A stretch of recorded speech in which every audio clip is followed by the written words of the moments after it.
কৌস্তবদা, campaign calling মিডিয়ায় তোমাকে স্বাগত।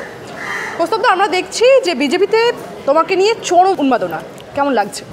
না, আমার সত্যিই খুব ভালো লাগছে, কারণ আমি আমার পুরনো দলে যেভাবে কর্মী সমর্থকদের যে ভালোবাসা পেয়েছি, আমার সত্যি বলতে কোনো দ্বিধা নেই। এখানে সেই ভালোবাসার মানে পরিধিটা আমার পুরনো দলের থেকে অনেক বেশি, বই কম নয়। তো সেই ক্ষেত্রে আমি নতুন দলে আসার পরে তারা যেভাবে আমাকে সাদরে গ্রহণ করেছেন, যে ভালোবাসা, যে আন্তরিকতার সাথে আমাকে গ্রহণ করেছেন, আমি বিজেপি পরিবারের প্রত্যেক কটা সদস্যের কাছে, সেটা নেতৃত্ব হোক, সাধারণ কার্যকর্তা হোক, যে কেউ হোক না কেন, আমি সবার কাছে কৃতজ্ঞ যে আমাকে এইভাবে তারা নিজের মতন করে তারা আপন করে নিয়েছে। কৌস্তব বাগচি কি এবারের লোকসভা ভোটে বিজেপির প্রার্থী হচ্ছেন? দেখুন, আমি দলে জয়েন করার সময় স্পষ্ট বলেছিলাম যে আমার কোনো শর্ত নেই দলে আসার। আমি কোনো রাজনৈতিকভাবে নিজের পলিটিক্যাল এস্টাবলিশমেন্টের জন্য আমি বিজেপি দলে আসিনি।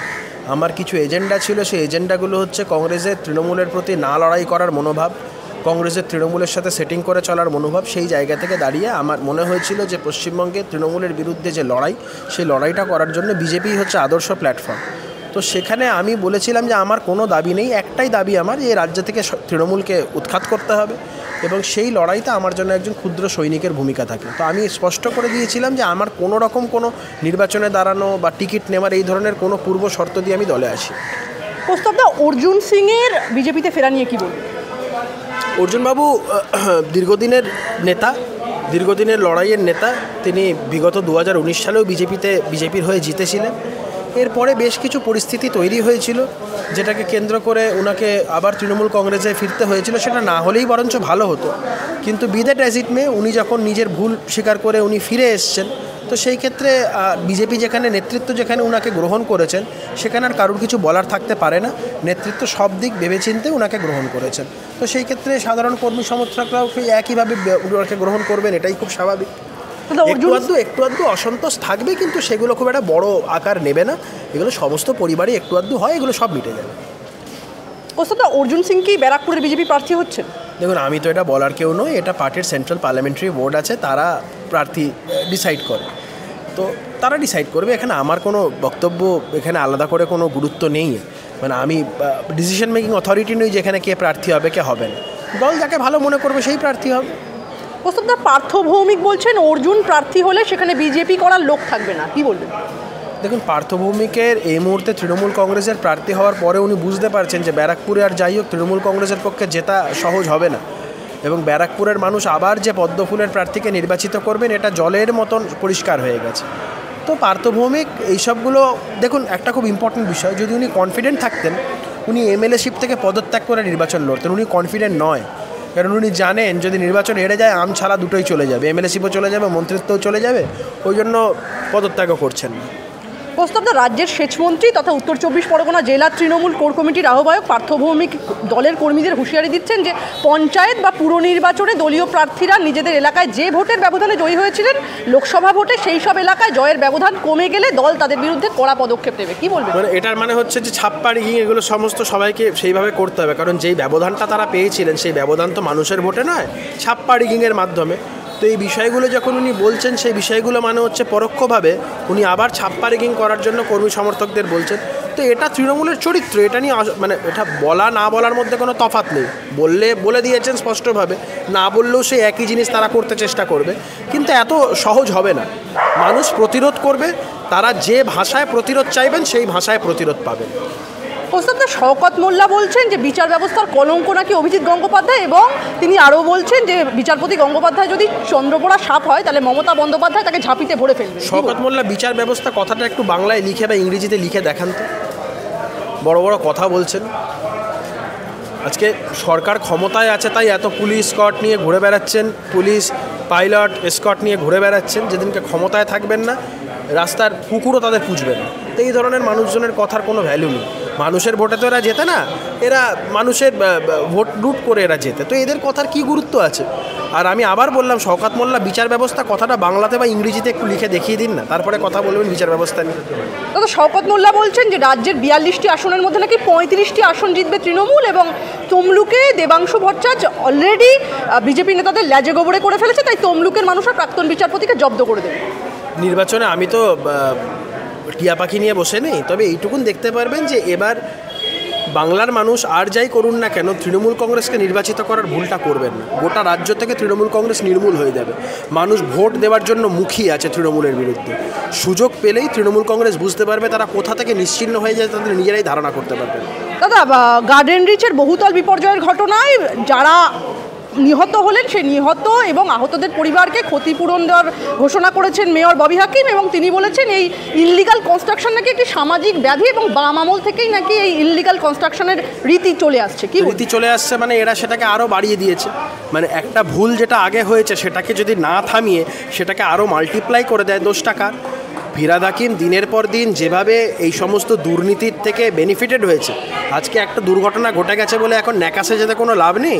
এই যে ন্যাকা সাজছেন উনি যে আমি কিচ্ছু জানি না, তো আলটিমেটলি সারা কলকাতার মানুষ জানে যে সমস্ত দুর্নীতি, সমস্ত বেআইনি নির্মাণের মাথাকে আপনি যদি দলের ডেপুটি মেয়র, কলকাতা কর্পোরেশনের ডেপুটি মেয়র তৃণমূল কংগ্রেসের নেতা অতীন ঘোষের কথা শোনেন, তাহলেই আপনি স্পষ্ট বুঝতে পারবেন যেভাবে উনি দায় ঝাড়ছেন সেই দায় ঝাড়াটা কোনো কাজের কথা নয়।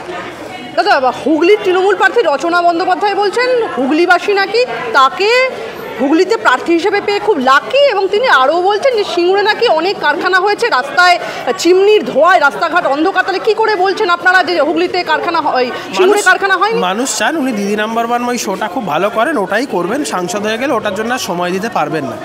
মানুষ ওনাকে আবার ওই দিদি নাম্বার ওয়ান করতেই ফেরত পাঠাবে, হুগলি থেকে আবার পদ্ম ফুল ফুলবে।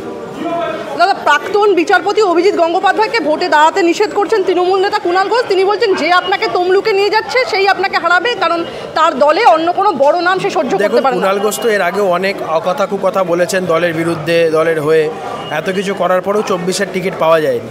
তো এখন এই কুকথার এই রেওয়াজটা কন্টিনিউ করে যাচ্ছেন, যদি এরপরে 26-এ গিয়ে ভাগ্যের শিখেছেন। দাদা, এবারের লোকসভা ভোটে বিজেপি রাজ্যে কটা আসন পাবে বলে আপনার মনে হয়? তৃণমূল নির্মূল হয়ে যাবে, এইটুকুন আপনাদের বলতে পারি। তৃণমূল সিঙ্গেল ডিজিটে থাকবে, ডবল ডিজিট হবে না। দাদা, কুণাল ঘোষ বলছেন যে যারা তৃণমূলের উল্টো দিকে হারার জন্য লড়বে তাদের সম্পূর্ণ প্রার্থী তালিকা কই? বিজেপি, বাম, কংগ্রেস, আইএসএফ এদের এত বড় বড় কথা, অথচ প্রার্থী দিতে পারছে না। কি বলবেন? তৃণমূল অন্তত 30-35টা সিটে জিতবে বলে আমি অন্য দলের কথা বলতে পারবো না, কিন্তু বিজেপি হচ্ছে প্রথম রাজনৈতিক দল যারা 20টা আসনে এই রাজ্যের প্রার্থী তালিকা ঘোষণা করেছে। আর সারা ভারতবর্ষের ক্ষেত্রে বিজেপি একটা সাবস্ট্যান্সিয়াল অ্যামাউন্টে প্রার্থী ঘোষণা করে বসে আছে সবার আগে, সমস্ত রাজনৈতিক দলেদের আগে। তো এই কথাগুলো রিডান্ডেন্ট। আমাদের দ্বিতীয় যে প্রার্থী তালিকা, সেই প্রার্থী তালিকায় একটা সিস্টেম আছে। এটা তো ওই মানে ওয়ান ম্যান পার্টি নয় যে কালীঘাট থেকে একজন বলে দিলেন, কাগজে লিখে দিলেন, এই প্রার্থী অ্যানাউন্স করে দিল, তা তো নয়। ভারতীয় জনতা পার্টির একটা সিস্টেম আছে, একটা রীতিনীতি, একটা রেওয়াজ আছে। যেই পদ্ধতিগুলো আছে সেই পদ্ধতিগুলো মেনে প্রার্থী তালিকা ঘোষণা হয়। তো সেগুলোর বালাই তো তৃণমূল কংগ্রেসে নেই, এই জন্য তাদের পক্ষে এই বিষয়গুলো বোঝাও সম্ভব। দাদা, বহুতল ভেঙে পড়লো এবং এই বহুতল ভেঙে পড়ার ফলে ক্ষতিপূরণ ঘোষণা হলো, কিন্তু ক্ষতিপূরণ দিয়েই কি সাধারণ মানুষের জীবনের দায়? না, দেখুন, পয়সা কামাবে তৃণমূলের নেতারা, 2 নম্বরই পয়সা খেয়ে তারা হৃষ্টপুষ্ট হবে। কিন্তু যখন ক্ষতিপূরণ দেওয়ার পালা আসবে তখন আমার আপনার মতন সাধারণ মানুষের ট্যাক্সের টাকায় ক্ষতিপূরণ দেওয়া হবে। মানুষের প্রাণ যাবে, সাধারণ মানুষের ট্যাক্সের টাকায় ক্ষতিপূরণ দেওয়া হবে। লাভবান কে হবে? তৃণমূল কংগ্রেসের নেতারা লাভবান হবে। এই জিনিসটা বাংলার মানুষ যত তাড়াতাড়ি বুঝবে, আমাদের রাজ্যের পশ্চিমবঙ্গ। দাদা, আমরা দেখলাম যে ভোটের নির্ঘণ্ট প্রকাশের কার্যত 48 ঘন্টার মধ্যেই রাজ্য পুলিশের ডিজি রাজীব কুমারকে অপসারণের নির্দেশ দিল নির্বাচন কমিশন। কি বল? স্বাভাবিক, খুব স্বাভাবিক। রাজীব কুমারের মতন একজন একটা টেন্টেড বায়াস অফিসারকে রেখে আর যাই হোক সুষ্ঠু নির্বাচন হওয়া সম্ভব না। তাও এখনও এই সরকারের তো বড় বড় একটা থাকে, সরিয়ে দেওয়ার পরে নির্বাচন কেটে গেলে আবার তাকে ফিরিয়ে আনে। এর মধ্যেও ভয়ভীতি প্রদর্শন করার চেষ্টা করছেন উনি বিভিন্ন ক্ষেত্রে। তো এই বিষয়গুলোর উপর আমরা সবটাই নজর রাখছি। বেশি কিছু করতে গেলে তার কনসিকুয়েন্সেস বুঝতে পারবে তখন।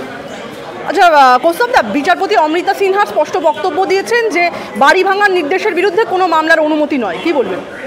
দেখুন, ইললিগাল কনস্ট্রাকশন যদি স্যাংশন প্ল্যান ডেভিয়েট, মানে স্যাংশন প্ল্যানের বাইরে যদি কোনো কিছু হয়ে থাকে, that is an unauthorised construction. তো আনঅথরাইজ কনস্ট্রাকশনের এমনিও আইনি চোখে কোনো বৈধতা নেই। তো সেই ক্ষেত্রে এটা খুব স্বাভাবিক, কোর্টের তো এই অ্যাপ্রোচটাই তো থাকে। কোনো দিন তো এর বিরুদ্ধে অ্যাপ্রোচ থাকে না। কোর্ট তো কোনো দিন আনঅথরাইজ কনস্ট্রাকশনকে অথরাইজ করেনি বা লিগালাইজ করেনি। দাদা, মাথায় ব্যান্ডেজ নিয়েই নবান্নে কাজে যোগ দিচ্ছেন মমতা বন্দ্যোপাধ্যায়। কি বলবেন? আমি ওনার দ্রুত আরোগ্য কামনা করে ইতিমধ্যেই এর আগে টুইটার বা এক্স হ্যান্ডেলে বা ফেসবুকে আমি এই নিয়ে পোস্ট করেছিলাম। উদ্বেগের বিষয়টাও বলেছিলাম যে মুখ্যমন্ত্রী তিনি তার নিজের বাড়িতেই সেফ নন, ওনার ইমিডিয়েটলি অন্য জায়গায় থাকার বন্দোবস্ত করা উচিত। আর এই যে হামলা হলো মুখ্যমন্ত্রীর উপরে, ডাক্তাররা প্রথমে বললো কেউ পেছন থেকে ধাক্কা মেরেছে, তারপরে আবার মানে অন্যরকম বুঝে তখন ভুলভাল কথা বলা শুরু করলো, ওনার মনে হয়েছে বা এই ধরনের কথা। কিন্তু যখন এই ধরনের একটা কথা উঠে এসেছে যে পেছন থেকে কেউ ধাক্কা মারতে পারে, পুলিশের তদন্ত কোথায় এই বিষয় নিয়ে? তো এই বিষয়গুলো সামনে আসা উচিত। আর সাথে সাথে মাথায় ব্যান্ডেজ করে উনি যে কথাটা আপনি বলছেন, মানুষ নানা রকম কথা বলছে, মানুষ বলছে যখনই ভোট তখনই চোট, এই ধরনের কথাবার্তা বলছে। আমি এই ধরনের কথাবার্তা বলবো না, শুধু এইটুকু বলবো যে মুখ্যমন্ত্রী হয়তো ওই রাখাল বালক আর ওই নেকড়ে বাঘের গল্পটা হয়তো শুনেছেন, তো এই গল্পটা পারলে আরেকবার পড়ে নেবেন, হয়তো ভুলে গেছে। দাদা লাস্ট প্রশ্ন তোমাকে করব, কল্যাণ বন্দ্যোপাধ্যায় তমলুকে বিচারপতি গঙ্গোপাধ্যায়কে কটাক্ষ করে বলছেন বিচারপতি গঙ্গোপাধ্যায় নাকি নরখাদক, তিনি রক্ত খেয়ে আনন্দ পান আর চাকরি খেয়েও আনন্দ পান, তাই বিচারপতি গঙ্গোপাধ্যায়ের মুখ দিয়ে রক্ত পড়ছে এবং উনি নাকি বিচার ব্যবস্থার নামে কুলাঙ্গার। কি এই সমস্ত নাটকীয়তা, তারপরে এই সমস্ত অসভ্যতা, ওগুলো উনি খুব ভালো পারেন। এইগুলো করেই দলে কোনো মতে টিকিট পেয়েছেন, নাহলে দলের লোকেরাই তো পোস্টার মেরেছিল শ্রীরামপুর নতুন সাংসদ চায়, হাইকোর্টে তৃণমূলের লোকেরাই বলেছিল মাতাল তোমায় জানতে হবে, আগামীকে মানতে হবে। তৃণমূলের অভিষেক বন্দ্যোপাধ্যায়কে সেই সময় উনি মানতে অস্বীকার করছিলেন বলে, তাই তো দলে এই সমস্ত অকথা কুকথা বলেই কোনো মতো দলের টিকিট পেয়েছেন। তো যাতে দলে নিজের জায়গাটা বজায় থাকে, এই ধরনের কথাবার্তা ওনাকে বলতে হবে।